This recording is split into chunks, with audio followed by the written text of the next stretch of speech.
Nous sommes le 3 juin 1994 dans le sud-ouest de l'océan Pacifique. À bord de l'Alabama, un solide voilier en acier de 43 pieds battant pavillon des États-Unis d'Amérique.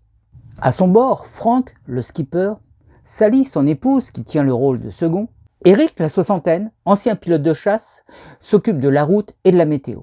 Et enfin, Ted, le cousin de Frank, mécanicien et cuistot du bord. Ils ne le savent pas encore, mais ils se dirigent droit vers une tempête meurtrière. C'est l'aventure qu'ils ont vécue que je vais vous conter aujourd'hui.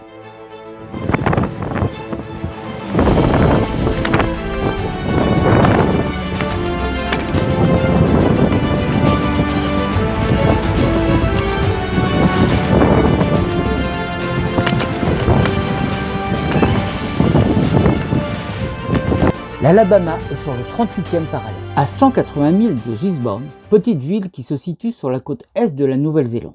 Il fait route sur la Nouvelle-Calédonie par un vent de sud-est de 15 à 20 nœuds. Le ciel est gris, il y a un grand halo autour du soleil et depuis ce matin le baromètre est en chute libre. Les bulletins météo annoncent une dépression allant en se creusant à 300 milles au nord-ouest des îles Tonga. À mesure que la journée s'écoule, le vent vire à l'est tout en se renforçant. Sous le trinquette et grand voile à deux ris, le voilier taille vaillamment sa route dans une mer hachée. Le lendemain matin, le jour se lève sur un paysage d'apocalypse. La mer, qui était d'un vert pâle hier après-midi, est devenue blanche à perte de vue, les lames se chevauchant dans un affrontement sans fin. Les vagues énormes se brisent, moussent et déferlent dans des sourds grondements, formant de longues glissades d'écume en furie. L'Alabama paraît minuscule dans des creux qui atteignent maintenant 7 à 8 mètres. La vie à bord est un calvaire. Dans la nuit, les membres d'équipage qui n'étaient pas de quart ont été éjectés de leur couchette. En fin de matinée, Sally, qui a passé le reste de sa nuit calée dans la douche avec des coussins, fait son apparition tout ankylosée sur le pont. Et ce qu'elle voit est très impressionnant. Le vent, qui est passé au nord-est, souffle en tempête avec des rafales à 55 nœuds qui font hurler le gréement. L'étrave escalade les crêtes écumantes, puis se lance dans des gouffres liquides pour repartir à nouveau à l'assaut d'une colline grondante. Il faut vite trouver une bonne tactique pour affronter cette tempête, car avec le vent dans le nez, le bateau risque de ne pas résister. Avant de prendre une décision, Frank consulte Eric. Celui-ci vient d'apprendre que d'autres bateaux qui participent au rallye des îles Tonga sont en difficulté. Il lui déconseille de prendre la fuite, car cela les entraînerait au centre du système dépressionnaire. Frank décide alors de prendre la cape sous grand voile à deux ris.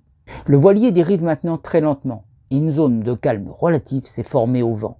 À l'intérieur, les mouvements ne sont plus trop inconfortables. De temps en temps, une déferlante s'abat quand même sur le côtre, noie le pont et ébranle le bateau de toutes parts. Mais l'Alabama résiste vaillamment à la tourmente. Dans l'après-midi, la dépression, qui a trouvé des conditions favorables pour se développer, se métamorphose en tempête exceptionnelle. Eric explique que le baromètre indique 988 hectopascales et qu'il descend plus, ce qui indique qu'ils sont au plus fort de la tempête. À cet instant, une déferlante énorme soulève le bateau comme un jouet et il part à l'holofé sur sa crête. L'équipage, tous les sens aux aguets, s'accroche à ce qu'ils peuvent. Ils sentent le cotre ralentir, puis redescendent la gigantesque vague en survitesse. 16 heures, l'Alabama roule terriblement et le pont est régulièrement submergé. Frank décide de larguer l'ancre flottante depuis l'avant du voilier, ce qui semble adoucir les mouvements. Sanglé dans le cockpit, qui peine à évacuer les tonnes d'eau déversées par les vagues qui déferlent régulièrement, c'est de l'eau jusqu'aux genoux qu'il lui faut constamment contrôler le régulateur d'allure. À l'intérieur, tout l'équipage appréhende la nuit dantesque qui s'annonce. 17 heures, ils sont tous réunis dans le carré, quand tout à coup, un grondement sourd se fait entendre, et le bateau, brusquement, se couche sur l'eau. Quand ils se redressent, ils constatent que l'ancre flottante est retournée sur le pont. Elle est emmêlée de telle sorte qu'elle n'est plus d'aucune utilité. Frank et Ted envoient de nouveau le tourmentin et redescendent dans la cabine après s'être assurés que le régulateur d'allure pouvait maintenir le voilier à la cape. Vers minuit, la grande voile explose. Ted, toujours téméraire, a revêtu sa combinaison de plongée étanche et sort récupérer les lambeaux de voile. Puis, Il affale dans des conditions plus que difficiles le tourmentin. Des vagues vicieuses le jettent plusieurs fois au tapis sur le pont. Lui, qui ne voulait pas venir à cette croisière pour pouvoir participer à ses entraînements de football américain, est servi.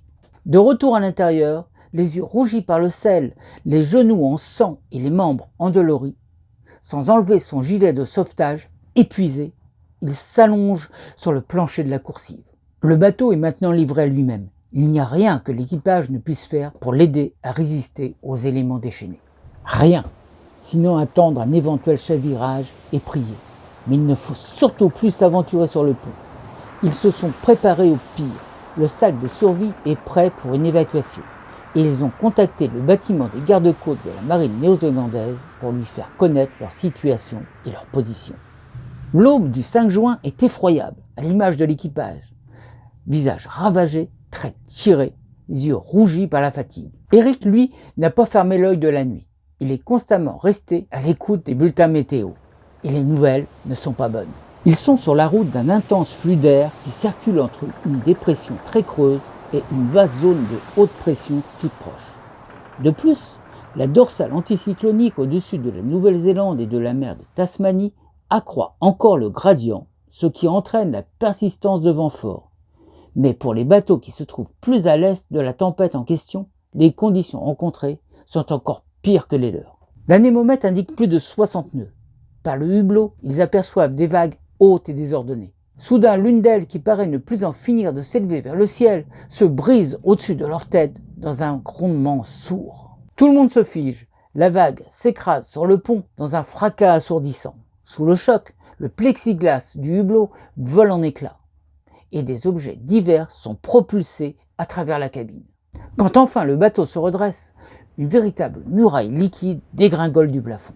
L'équipage, hébété, ne comprend rien à ce qui vient de se passer. Tout a été trop rapide, trop confus. La douche brutale, l'eau dans la cabine, les objets qui flottent partout. Ils sont trempés et tremblants, choqués mais indemnes. Il y a 30 cm d'eau au-dessus du plancher. Quelques trappes de visite se sont ouvertes, laissant s'échapper le contenu de la cale. Tout le monde s'active pour évacuer l'eau. Les pompes entrent en action. Ted est d'un grand secours. Il obstrue le hublot cassé et en 2 coups de tournevis, il fixe et réamorce une grosse pompe de cale manuelle qui se trouvait dans la soute. Après analyse de la situation, Frank estime qu'il ne court pas un danger immédiat. Il décide donc de ne pas déclencher la balise de détresse. Il boucle son harnais et sort vérifier les dégâts. Sur le pont, l'annexe est retournée. Elle pend le long de la coque retenue par ses sangles. Le radeau de survie est en état, mais légèrement sorti de son berceau. Le mât est toujours là aussi, mais le gréement dormant est complètement lâche. Ted, venu en renfort, ôte les goupilles des ridoirs et à main nue les resserre jusqu'à ce que certaines d'entre elles arrivent en butée. La baume sortie de son vide-mulet est tordue. La pale de l'aérien a disparu. L'ancre flottante est toujours sur le pont, emmêlée dans les filières. Les chandeliers sont tordus par-dessus le rail de phare. Les vagues autour du bateau sont hautes comme des immeubles de 4 étages et d'énormes masses écumantes dévalent leur pente. Les rafales de vent qui atteignent les 90 nœuds pulvérisent le sommet des montagnes liquides, faisant voler les embruns qui s'abattent sur le pont comme des grenouilles. N'ayant plus de régulateur d'allure, Frank s'attache et prend la barre. Le cockpit ressemble à une baignoire à remous placée sous une gigantesque cascade. Sally est terrorisée à l'idée de le voir emporté par une lame. Dans cette éventualité, 2 longs traînards, lestés de liège et de bouées de couleur vive, sont remorqués derrière le cotre. Ce qui a le double avantage de pouvoir être saisi éventuellement par un homme à la mer, mais également de ralentir la dérive du voilier. Pendant que Frank, cramponné à la barre, observe les rails de phare disparaître sous l'eau lorsque l'Alabama dévale les vagues pour aller se planter dans leur creux, Ted, lui, démarre le moteur pour maintenir les batteries chargées, ce qui est indispensable pour permettre à la pompe de cale et à l'électronique du bord de fonctionner. Quant à Sally, elle s'affaire à l'intérieur pour tenter de faire disparaître les traces des chavirages successifs. Les réserves de nourriture se sont répandues sur le plancher, venant se mêler aux livres et aux objets divers éjectés des équipés.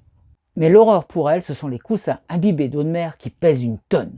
17 heures. Une fois de plus, l'équipage se raidit en entendant de nouveau un grondement épouvantable. L'Alabama se couche sur l'eau pendant quelques secondes qui ressemblent à une éternité. Puis, il se redresse lentement. Frank, toujours attaché dans le cockpit, recrache l'eau qu'il a avalée dans son immersion forcée.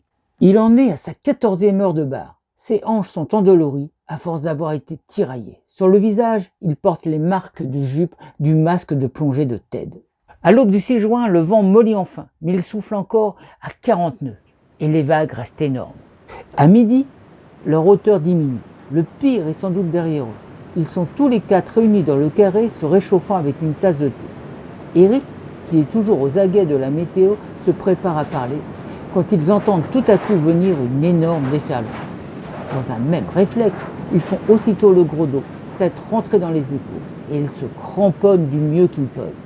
La vague se brise pile sur eux dans un grondement d'enfer. Le mât touche une fois de plus l'eau de ses barres de flèche. Et une fois encore, l'Alabama se redresse. Frank souffle pour son bateau. Par le hublot, il voit que l'ancre flottante qui était bloquée sur le pont a disparu, emmenant avec elle les filières. Seul un chandelier plié à angle droit subsiste. Le calme est revenu à bord. Eric leur apprend la disparition corps et bien du sloop Quartermaster. Sa dernière position connue était très proche de la leur. Il faut également déplorer le naufrage de pilote, que son propriétaire a envoyé par le fond en ouvrant les vannes avant d'embarquer sur le bateau de la marine venu les récupérer. 5 autres voiliers ont été abandonnés et ont sans doute coulé. Heureusement, pour l'Alabama, il a rejoint la Nouvelle-Calédonie sans autre problème. C'est là qu'ils apprendront que la plupart des bateaux qui ont subi la tempête ont fait un ou plusieurs tours sur eux-mêmes, ont perdu leur mât, ont vu leur safran arraché et leur moteur noyé. Mais seul le voilier Quartermaster a payé au prix de la vie humaine sa rencontre avec cette dépression tropicale. Allez les amis, il est temps de faire le bilan de cette histoire. Et quoi de mieux qu'un mouillage tranquille loin des tempêtes pour faire ce bilan? Alors on voit que dans cette histoire, la météo a joué un rôle essentiel, surtout la gestion de cette tempête. Alors quand ils se sont trouvés dans une mer extrêmement formée, que la tempête arrivait droit sur eux, il a fallu que le skipper prenne une décision. Pour cela, il s'est reporté au spécialiste du bord, qui était Eric. Et Eric a déconseillé à Frank de prendre la fuite. Alors, on va se pencher sur les cartes météo, ça va me rappeler mes cours quand j'étais moniteur de voile, pour essayer d'expliquer tout ça. Bien, voilà, je vous ai dessiné une petite dépression, celle-ci de l'hémisphère sud, puisqu'elle tourne dans le sens des aiguilles d'une montre, ce qui est l'inverse de celle qui se trouve dans l'hémisphère nord, qui, elle, marche comme sur cette photo dans le sens contraire des aiguilles d'une montre. On peut voir également dans ce dessin, voilà, je reviens à la première dépression, que le sens de déplacement de cette dépression est du nord-ouest vers le sud-est, et que je vous ai dessiné également, vous voyez ici, il y a du rouge et là du jaune. Ce sont des zones extrêmement dangereuses. Le rouge étant, vous vous rapprochez du centre de la dépression, et là vous avez des vents turbulents, des vagues en tous sens. Et au-dessus, là, vous avez une zone jaune, qui est une zone aussi extrêmement, enfin, disons, je dirais très dangereuse, alors que le rouge est extrêmement dangereux. Donc je vais vous expliquer pourquoi sur le dessin suivant. Alors il faut savoir que les vagues se formant par le vent pousse la mer, envoie des ondes, et plus le vent souffle, plus les vagues vont s'élever. Donc on voit qu'à l'avant de la dépression, sur ces vagues-là, ils vont monter et vont donc aller d'est vers l'ouest. Et ici, vous voyez, comme le vent ici, il va plutôt pousser les vagues d'ouest vers l'est. Mais comme cette dépression avance, la dépression avançant vers le sud-est, au bout d'un moment, les vagues qui se trouvaient en dessous vont se trouver à rencontrer les vagues du dessus, et là vous allez retrouver une mer énorme, parce que vous allez avoir des vents, des vagues qui vont s'affronter, qui vont s'élever très haut, qui vont déferler. Les creux vont être de plus en plus profonds et l'écart entre les sommets des vagues vont être de plus en plus réduits, ce qui fait que vous vous retrouvez devant des murs d'eau, ce qui va provoquer bien souvent des vagues qui déferlent. Et si vous vous trouvez à cet endroit-là, pas bon pour vous. Alors là, on voit que l'Alabama, au moment où Frank se pose la question de savoir ce qu'il doit faire, est-ce qu'il doit fuir ou est-ce qu'il doit remonter, se mettre à la cape, il se trouvait à cette position-là exactement. Alors Eric lui déconseille de partir en fuite, parce que s'il partait en fuite, vous voyez bien que s'il descend ici vers le sud, hein, puisque en étant en fuite il irait dans un secteur sud, il va se trouver très rapidement sur le parcours de la dépression, et donc il va se retrouver très vite dans la zone rouge, ce qui aurait pu être très dangereux. Bien sûr, s'il avait eu un bateau extrêmement rapide, ça aurait pu être une option, mais dans le cas de son bateau, qui n'est pas un bateau de course, qui ne va pas à des vitesses exceptionnelles, même au portant, c'est une option qu'il fallait éviter. Donc il a pris l'option, celle-ci, c'est-à-dire remonter à la cape pour essayer, tout au moins à la cape, au début ils étaient au près, sous voile réduite, et dès qu'ils n'ont pas pu tenir davantage le près, se sont passés à la cape. Donc ce qui les a menés, vous voyez, sur ce point-là. Et là, ils sont entrés dans le secteur jaune, mais ils ont évité le secteur rouge, le secteur le plus dangereux. Et le secteur jaune, là, était encore pas trop dangereux à cet endroit-là. Voilà, donc ils ont maintenu la cape, et c'est là que plusieurs fois, ils se sont retrouvés balayés par les vagues avec le phénomène que je vous expliquais tout à l'heure. Mais au bout d'un moment, vous voyez que la dépression descend et qu'ils se sont retrouvés cette fois-ci beaucoup plus au nord, et que là, les vents forcément ont viré ouest, ce qui leur a permis de partir sur un bord de fuite à sec de toile, hein, et là, ils sont remontés jusqu'à sortir de la zone jaune. Et dès qu'ils sont arrivés dans la zone blanche, les problèmes étaient derrière eux. Hein. La dernière fois que le bateau s'est couché, c'était à la limite là entre la zone jaune et la zone blanche. Alors les autres bateaux qui ont eu des problèmes dans cette histoire se trouvaient plus à l'est, légèrement sud-est de l'Alabama. Vous voyez, se situait ici. Et là, on voit bien sur ce dessin que je vous ai reproduit, vous avez donc la dépression qui nous intéresse ici, et vous voyez un grand anticyclone qui se trouve beaucoup plus là sur votre gauche, et avec une dorsale qui remonte ici. Et eux, ils se trouvaient donc entre cette dorsale anticyclonique et la dépression. Alors ce qui s'est passé, c'est que la dépression, vous voyez son centre de déplacement là, elle a buté dans la dorsale, s'est trouvé freiné, et donc le vent a forcé naturellement, puisque vous voyez que les lignes là, isobariques se sont complètement rapprochées. Et plus ils sont rapprochés, plus il y a un courant de vent. Hein. C'est exactement comme un tuyau d'arrosage. Si vous en pincez l'extrémité à la sortie, l'eau va aller beaucoup plus loin, va être beaucoup plus forte. Et si vous faites ça avec de l'air sous pression, il va se passer la même chose. Vous allez avoir énormément d'air. C'est ce qui se passe ici. Donc ils se sont trouvés coincés entre cette dorsale anticyclonique et cette dépression. La dépression, bien sûr, est très puissante. Elle a doucement fait céder la dorsale anticyclonique, mais du coup, elle a été freinée et restée longtemps en place, ce qui veut dire que tous ces bateaux sont restés très longtemps dans la zone rouge et ont souffert énormément. Alors on voit que d'avoir rencontré ces vagues extrêmement violentes n'a pas été sans conséquence. Un des hublots a explosé.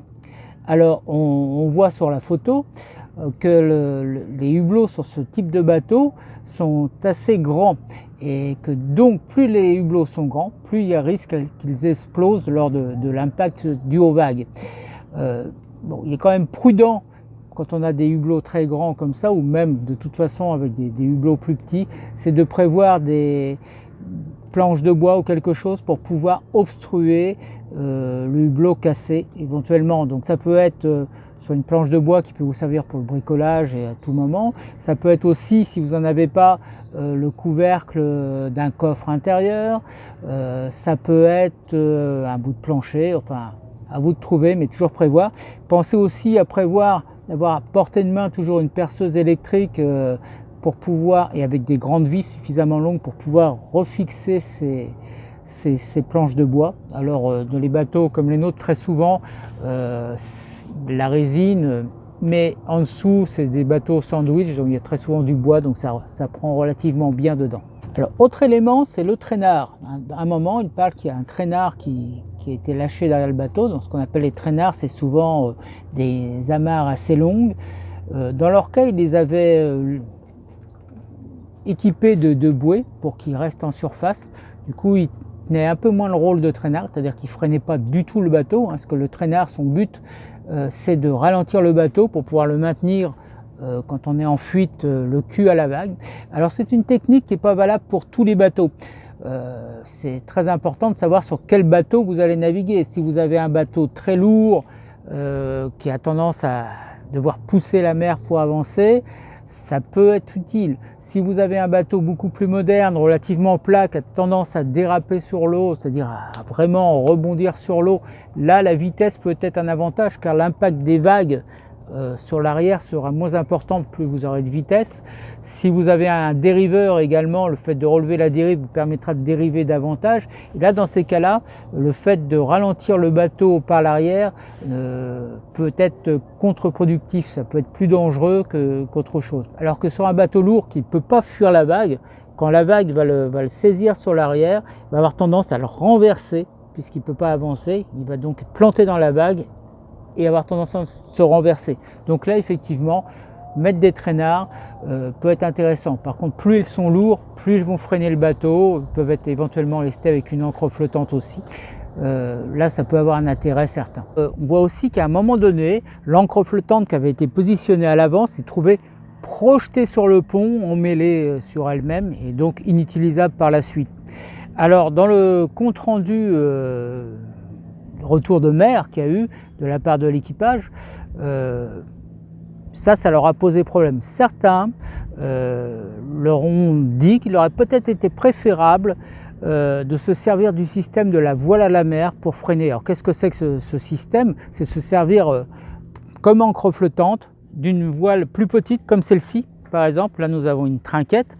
Ça consiste en fait à l'attacher son point d'amure à l'avant du bateau.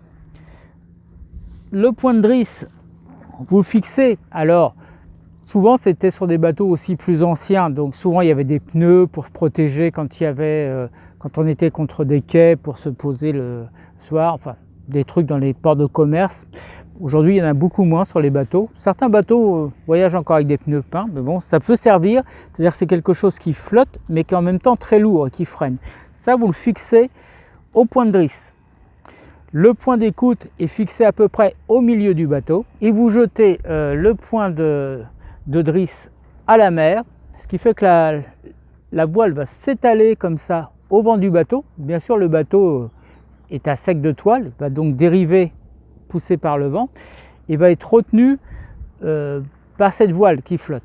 L'autre avantage, non seulement ça retient, et c'est tout l'intérêt de la chose, contrairement à l'ancre flottante, c'est que là en plus, ça aplatit la mer et ça évite aux déferlantes de se briser sur le bateau. Ce qui aurait pu éventuellement éviter au bateau de se retourner ou de se coucher très souvent. À mon avis, il y a quand même des contreparties qui sont des fois pas très intéressantes. C'est que déjà, mettre en place ce genre de système, quand vous avez des vents à 50-60 nœuds, ça représente une grosse difficulté et un certain danger, ce qui n'est pas négligeable. Autre danger aussi, c'est qu'éventuellement une vague plus forte ramène la voile sur le bateau, voire sous le bateau, qu'elle se prenne dans le safran, dans l'hélice, et là ça peut avoir des conséquences non négligeables. Pour finir, on voit toute l'importance qu'il y a à fixer les objets à l'intérieur du bateau.